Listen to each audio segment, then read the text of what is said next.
Hello again, everyone, and welcome to this segment of One-on-One. I'm Martin False, and today our guest, well, he knows the levees backwards and forwards, and we're going to talk a lot about that, but we're going to also talk where he got started, who was his influences along the way, and how he maintained such an important job in our community. When we come back, our One-on-One, who is it? Well, you probably saw it on the intro, but you'll have to wait for the content.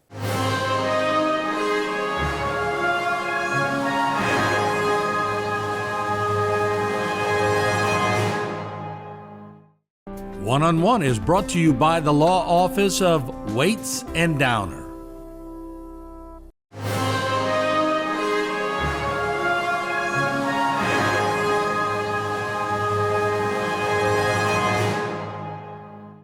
I've seen you at the big group sessions, and they're not normally formal.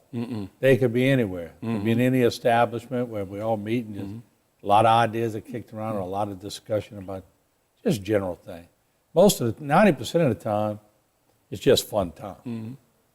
But every now and then, there'll be talk about a situation or a method or something, and you'll sit there and listen. You absorb it. You don't react right away. It might be 2 or 3 questions later or answers later when you chime in. There's a process that you go through before you answer. Are you conscious of that, or have you always been like that? I don't know if I've always been like that. I mean, I'm definitely not afraid to speak my opinion, and you couldn't be in my family. I do think you need to appreciate everything that goes into a project or the outcome of a project. I've been lucky enough. Working through the federal process is probably the most difficult thing you can possibly do. So just have an understanding of that whole big picture, and then what's the smartest way to achieve what your goal is. When you're removed from it, you don't understand the intricate details of what goes into getting where you need to get. But I guess I do have a little bit more of that understanding, so I'm thinking about those things before I open my mouth, Patience would be a good word when you're dealing with the federal government. Yeah. I guarantee you, Gordy would have a very rough time. As much as Gordy's done, he's dealt with the federal government. Sure. And Gordy would be the first to admit he's not the most patient when it comes to the decision. Tony would be impossible. We all know that. I said Angela has a good feel for that, but you have to have.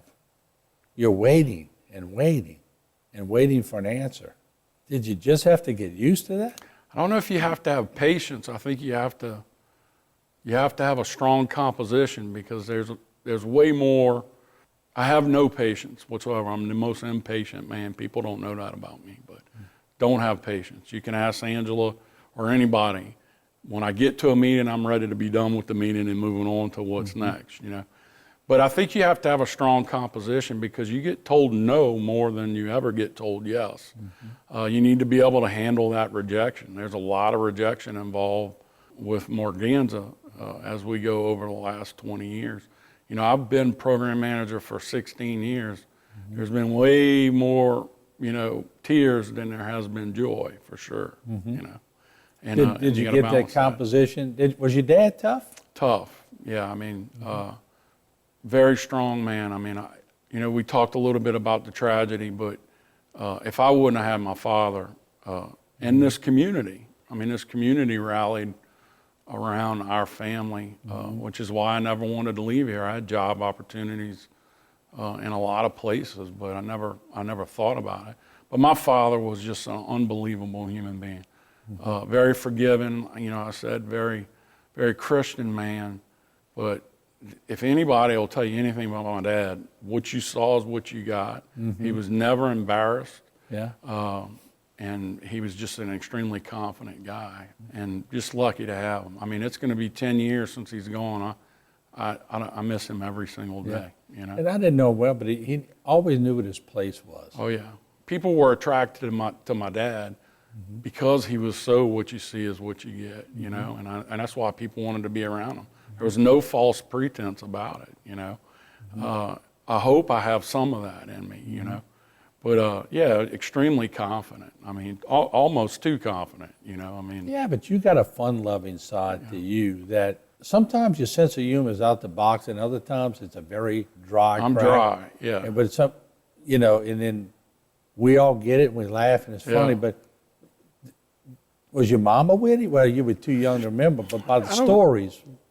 Very intelligent. I definitely have my dad's personality, I think. I have my mom's compassion. She was unbelievably compassionate. But yeah, I mean, several of my brothers are dry like I am. I mean, most people don't get me, you know. I'm quick-witted, and I'll make a comment. Most people don't get that I'm joking, but almost all the time when I say something harsh, I'm joking. We get you now after all these years. Yeah. But Maria, your sister, who had passed in that tragedy, she was just such a nice person. Yeah. She had a ton of compassion. Unbelievable. And the things I do remember about my mom is that I was actually a mama's boy. I was forced to become a daddy's boy because I had no option, but I was glued to my mom and my sister. Maria was my godmother. I mean, we were really, really close. So, I mean, to lose your mom and your sister in you know, 1 second and almost lose your own life was just really I think it shaped me into who I am. I'm sure it did. But so lucky to have my family and my dad. You know? There's no doubt.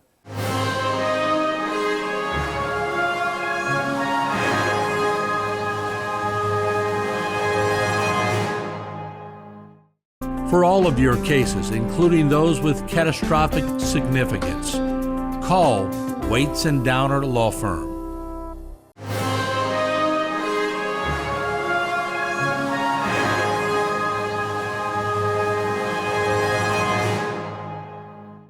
But you've done so much. You've been on the ground level, all these projects, and you get to see it from a project manager standpoint, and you get to help orchestrate. You know, you and Angela now, it was you and Reggie before, but Angela was still in the mix. So many A personalities. And I did talk to Angela about this too, but so many sharks circling the waters trying to get their little bite in and get their little nip in. How do you handle that? I think I'm kind of an AB personality because of that compassion of my mother. And I realize that I can do more behind the scenes than I can do in front. And so I try to utilize my talents as much as I can on the backside of things, right? And not that being, you know, the manager of it all is in the backside, but not the political side of things or the public person in that. You know, Angela's more of the public face of the Levy District, and Tony certainly than I am, you know. And I'm good with that because I learned early on. I mean, I don't know if you noticed, but my grandfather was state rep for Terrebonne Parish back in the 20s. And he realized he could do more here locally than he could in the state house. So he didn't run again, and he came back and ran as police juror. And he was a police juror for decades here. And I kind of have the same sense that maybe you can do a little bit more behind the scenes than you can do in front of it. People ask me all the time, why don't you run for office? And I'm like, it's never, ever a consideration because I really enjoy doing what I'm doing right now, you know. So we've described Gordy as a Rottweiler, Tony as a pit bull. What are you, the St. Bernard? Maybe a St. Bernard, or at least I'd like to think I am, you know. And I'm okay with that. My friends would probably describe me as a jerk, maybe. Very loyal, you know. Oh, you're not a jerk. St. Bernard's a rescue dog. But loyal. Like Yeah. if somebody gets in a bind, they come and hug me. I like being that rock for people in my life, you know. Maybe a little hard on yourself, but I just see you as more, you have that personality that you inherited, that is you. Yeah. And if people get you, they understand. Yeah. If they're coming in from the outside, it may take them a while to figure it out. Yeah, I guess so. It's just very dry. But it's funny to me, you know, like when you ask me to do this, I want you to ask difficult questions. I like inappropriate situations. They always have made me laugh my whole life. When we do radio, you know, Reggie would say, well, we're not going to take too many questions. I wanted to take questions because I just like it. You know, I like the interaction. And I'm quick on my feet. But that always made me laugh, never made me uncomfortable. You know? Well, and I'm sure you've been in a lot of tough situations with from senators on down, has there ever been a situation where the tension rose to levels that were unbelievable that you just went, oh my God? I'm not going to mention who, but we were in Washington very early on in my career and walked into a senator's office, and we were up there trying to get money, and I mean, it hit the fence in there. I mean, there was yelling going on around the room. Everybody walked out, and I was like, is this the way this is supposed to happen? I mean, just... This is good. Yeah, yeah. I mean, it was very interesting and eye-opening. But, yeah, I mean, there have been hundreds of extremely tense moments, especially during storms or where we had gaps and we knew something was coming or might be coming. There have been unbelievable tense moments over those 16 years. Tony always said this: as long as you're doing the best you possibly can, what else can anybody ask of you? And I feel confident that we've done as good a job as we could have done with the limitations and the things we had to face. Yeah, so you came on after Katrina and after Rita. Right after Gustav. Right after Gustav, right? Yeah. So, I mean, really when we started construction on H3 and H2 and Bush Canal floodgate, that was right after that. That's when we really started aggressively building Morganza. Okay, Gustav was what, 08? 08, Yeah. And to see where we've come, we were covering levees back in those days that were just topping. And we used to call it the money shot. You send camera crews on top of the levees and it was coming over. Rita was unbelievable. We've been pleasantly bored for the last few storms. The levees don't roll over. Yeah, they get a little dicey until it's all complete, but not like it used to be. That's progress, right? Yeah, we've certainly had some challenges for Barry. We weren't quite where we needed to be for Barry, but what I always say on your programs when we're here is every day we're better off than we were the day before, and that's true. The whole summertime and hurricane season is unbelievably stressful for me. I mean, I'm watching that weather 5 times a day, every day for the whole hurricane season. So, because I know it only takes one to undo all the good that we've done, and that's always in the back of your mind. But I never thought we'd be where we are. Last week we broke ground on the lot complex on HNC. That's something that's been going on in my family for 60 years, in terms of being able to be a part of that is a dream, and to be, someone who managed it from the very beginning all the way to now during the construction is really the pride of my career, to have that happen and to keep doing it. I mean, I know we're going to have challenges just getting it built, but to be able to continue to be a part of that team is really a cool thing for me.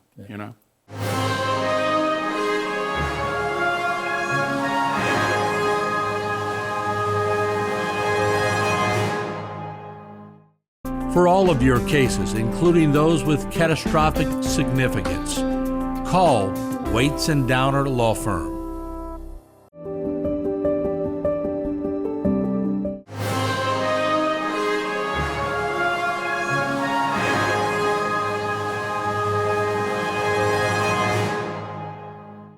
What do you do for fun besides fish? I took the fishing out so you'd have to think something further. Well, I really loved playing golf with my dad, and I don't get to do that anymore. Right. And we were unbelievably competitive with each other, and playing golf with him was about as fun a thing as I think you could have done in life. He was so loud and so demonstrative out there. But I don't play a whole lot of golf anymore. I love to be outdoors. I really do. I love hunting, of course. I love going to LSU football games, but I don't do a whole lot of that anymore. I've been a season ticket holder for a long time and really enjoy LSU. But other than that, I mean, when I'm not working, I'm usually in my boat somewhere. I go to Toledo Bend a lot. In the last 5 years, I've really enjoyed spending time up there, very peaceful and quiet and away from the phone and people yelling at me, so I enjoy that a whole lot. What's your favorite song of all time? I like music. I would say the Beatles, Here Comes the Sun is my favorite song. Yeah, wow. And just because it's very optimistic to me. Yeah. And the song always resonated with me. And I mean, I like a lot of stuff. I'm an old soul. I like a lot of the older music a lot better, but I would have to say that's my favorite song. Right. Favorite movie? I don't know. It would be a comedy for sure. Caddyshack, something in terms of that. I can see you watching Caddyshack. Watching Rodney Dangerfield with my dad, that was that would definitely Bill bring Murray. me joy. Yeah. Bill Murray, yeah. Well, I guess golf, because it was And a golf golf, show. yeah. But all of those comedies back then, I really enjoyed a lot. Yeah. Final question. You worked with Reggie all these years, and Angela was putting in her time and just doing a lot of behind-the-scenes work. Now Angela's in charge. Reggie, Angela, big difference, right? Yeah, certainly a big personality difference. And, we didn't talk much about Reggie, but, I've had the pleasure of working with him for a long time, now. I mean, day to day for 15 years. I mean, there's been a lot of phone calls between me and Reggie in the last 15 years. But I've always worked closely with Angela. Angela and I's job for the last 15 years has been to put the budget together, to make sure we were in line with everything. So we've worked just as closely as I've worked with Reggie. The only difference is now she can fire me at any moment. So I got to be a lot nicer to her. There you go. Absolutely. Final question, Mitch, and I appreciate you coming on and what you've done. Sure, thank you. Parent. If I got Angela in the room, Reggie, Gordy, Tony, the board, all the engineers, and I said, y'all give me one word to describe Mitch Marmande. I got your family involved too. What was the one word you hope? What would it be? I would hope they would say loyal. I think that's that's the thing that I value the most, is being loyal. I don't really know what one word they would say, but I think people think I'm reliable and dependable. At least I hope that's what they think. Is that St. Bernard dog, a good Yeah. loyal and rescued dog, Yeah. and keeping everybody straight? Yep. Yeah, look, I just want to, I know this time doesn't give any of y'all justice for what y'all have done, but thank you so much for what you're doing, what you continue to do. And I look forward to covering you on many other projects. Yeah, I hope I get to come do another one-on-one, because I feel like I'm too young to do this right now. So, but yes, thank you very much for having us, and thank you for always shining light on the work that we do on the levees, because a lot of people don't get the opportunity to see what we're doing 20 or 30 miles away here from Houma. So thank you for that. All right, Mitch, keep up the great work. All right.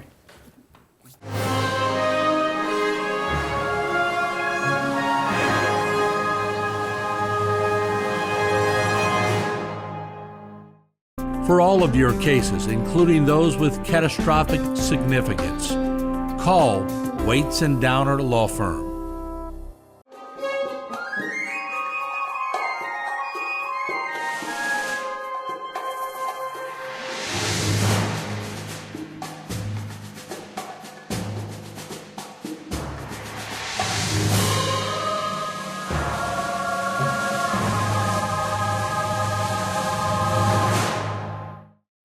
This one-on-one program has been brought to you by the law offices of Waits and Downer.